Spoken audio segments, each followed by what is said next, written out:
Good morning! How are you today? By the way, I am Daniel D. Bantolino, a masterand at Northeastern Mindanao State University, Tandag Main Campus.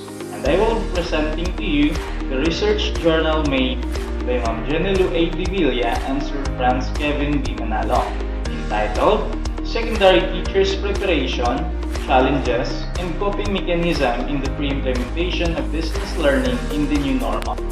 Two researchers came from Laguna State Polytechnic University, San Pablo City, Laguna campus.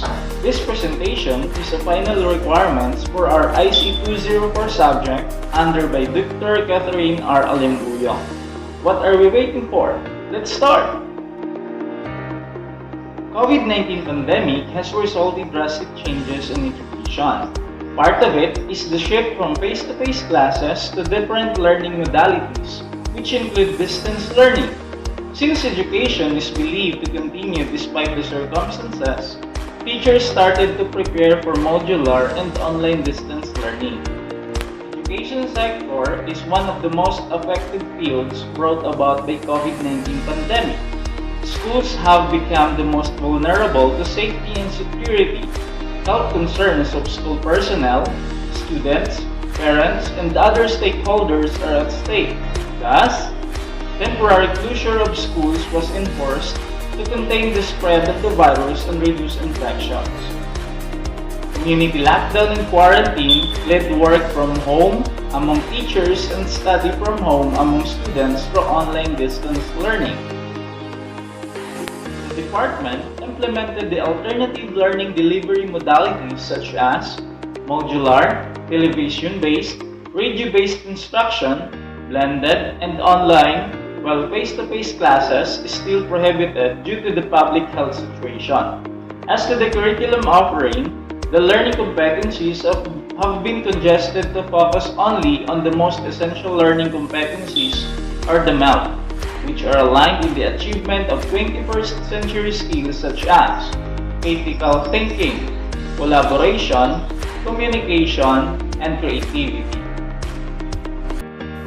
The objective of this study was conducted to explore the secondary teachers' lived experiences in the pre-implementations of distance learning in the new normal. Specifically, it attempted to, first, determine the preparation of teachers in the new normal education. Second, determine the challenges they encounter as they prepare for distance learning. And third, determine their coping mechanism to address those challenges. Their lived experiences from those objectives were described using the emerging themes. Let us go now to the methodology that they used. The participants were selected through purposive sampling and underwent one-on-one actual in-depth interview through video conference. The documented interviews were transcribed and coded. This study also made use of descriptive phenomenological approach as its research design, which focused in investigating the lived experiences of secondary teachers in the pre-implementations of distance learning in the new normal.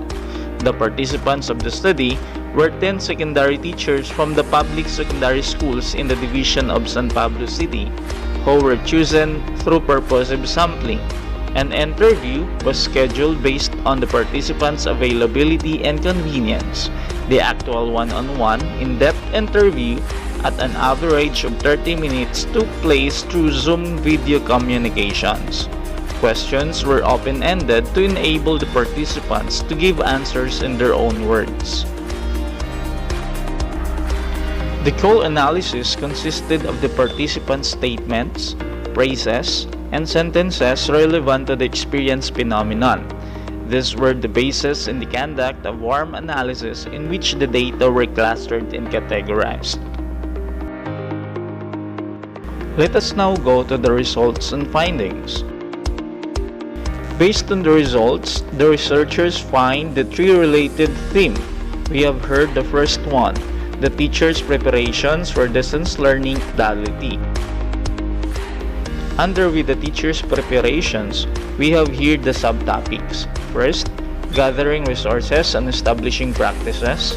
Second, profiling learners. Third, capacity building for continuous learning and development.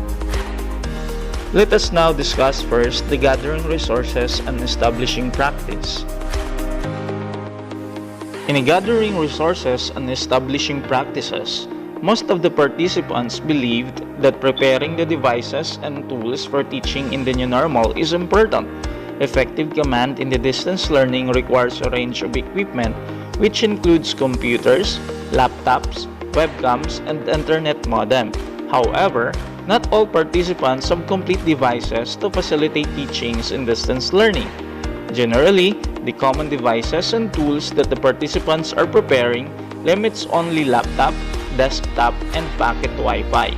In the current situations, electronic means and digital tools are considered essential to keep the constant communication among students and teachers, distribute educational materials, and access online platforms. Let us go now to the second subtopic, which is the profiling learners.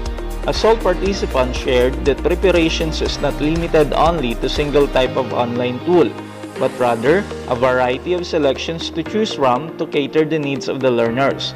Teachers shall address the different needs of the learners. Thus, it is important to know them by having assessment of their needs and determining their demographic profile, such as age, location, socioeconomic status, and parents' employment status, and educational background. Profile serves as valuable tool for effective planning. And now let us go to the third subtopic, which is the capacity building for continuous learning and development. Online distance learning adheres to the use of technology.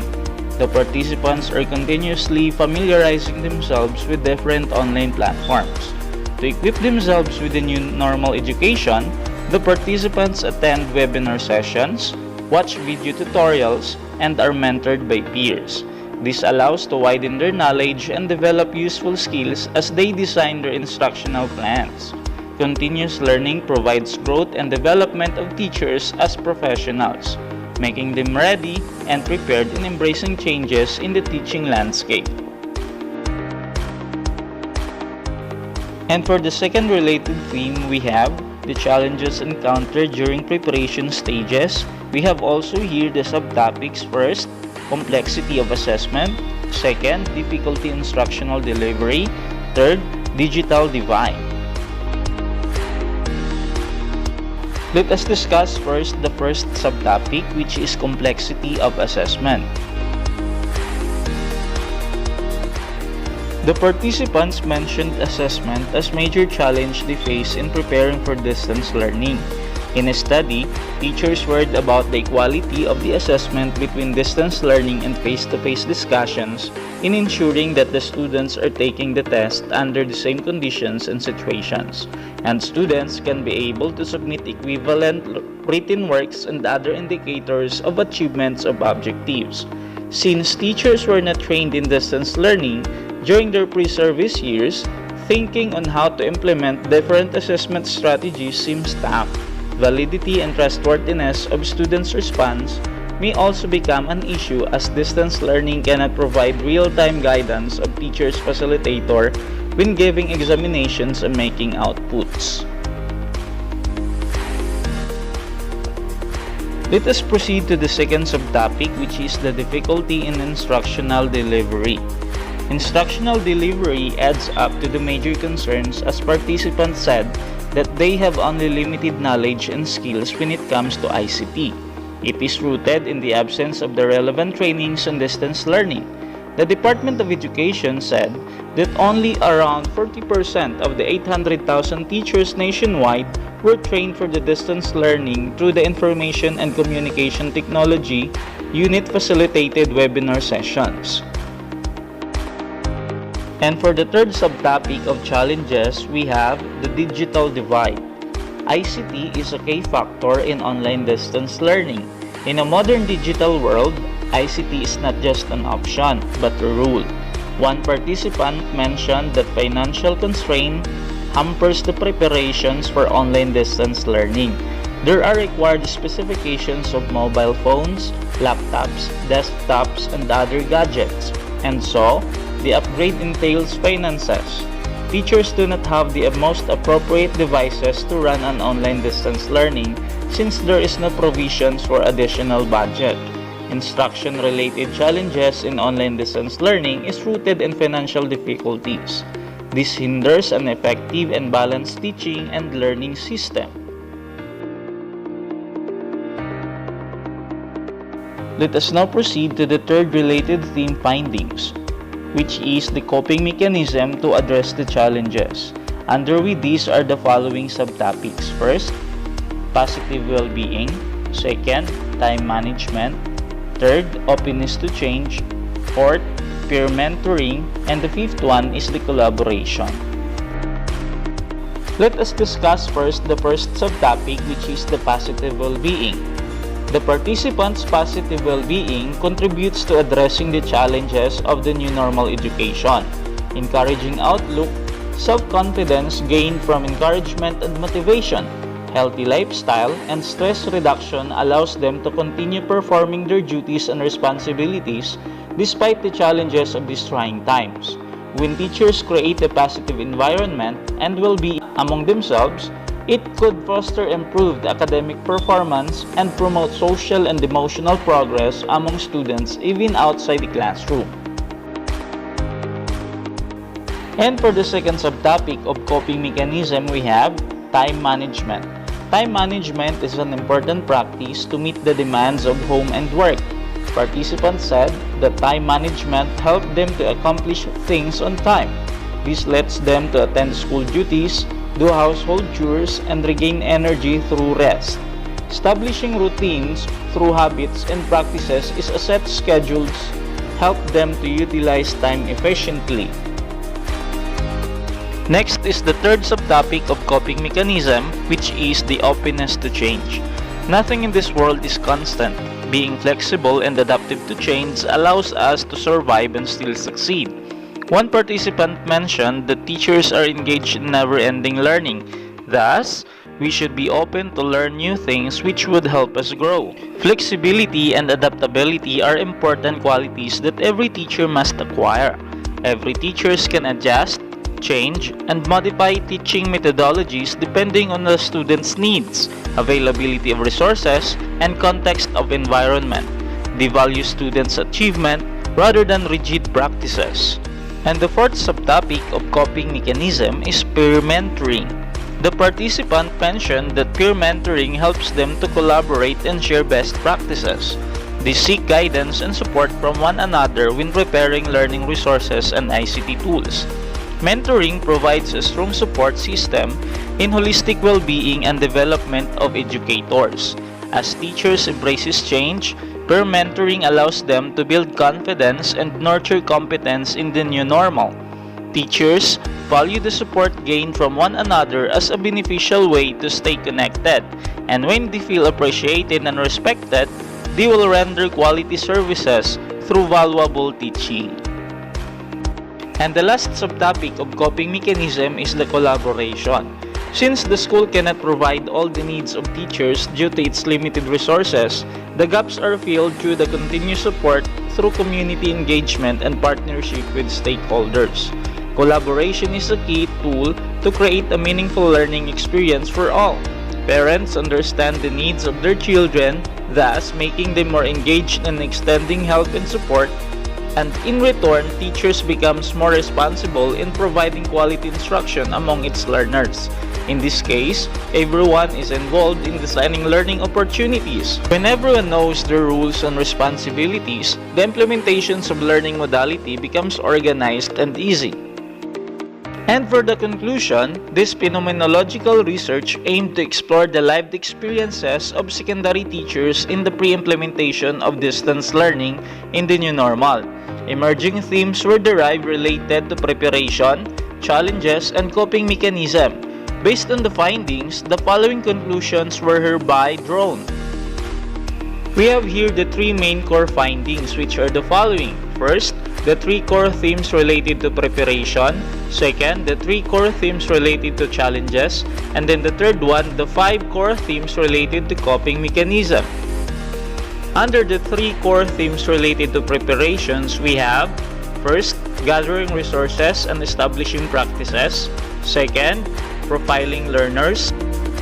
Third, capacity building for continuous learning and development. And for the second core themes related to challenges, we have first, complexity of assessment. Second, difficulty of instructional delivery. And third, digital divide. And for the 5 core themes related to coping mechanism, we have first, positive well-being. Second, time management. Third, openness to change. Fourth, peer mentoring. And the fifth one is the collaboration.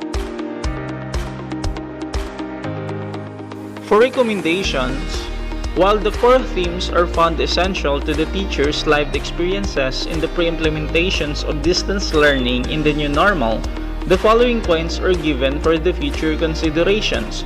First, teachers should formulate appropriate plans and implement adequate strategies to meet the demands of teaching and learning process in the new normal. They should have a growth mindset towards the situation, embrace changes, and explore possibilities by getting out of their comfort zones. Second, the higher offices and school authorities may work with the teachers in addressing the challenges they face as they migrate to the new normal teaching practices. Necessary resources and relevant training should be provided among teachers to successfully deliver quality education.